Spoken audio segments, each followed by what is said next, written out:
that sense of urgency is already there, amongst our neighbors. What is frustrating for our neighbors, and this is where the main challenge comes, is just this inaction from our elected representatives, from a lack of leadership when it comes to actually preventing flooding in the community. That is perhaps the biggest challenge for us, is to remind people, actually, it is still possible to prepare our community for flooding. It is still possible to mitigate flooding to the extent that we can, to protect the flood zone.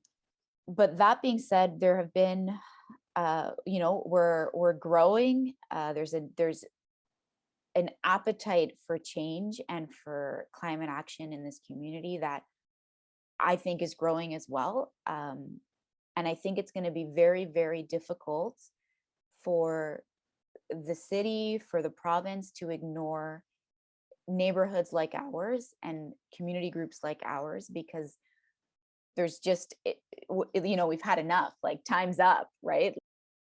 Even though I share that frustration and I share that dread, the thing I like to remind people is that the only thing that has ever changed things is when people like you and me stand up and demand better.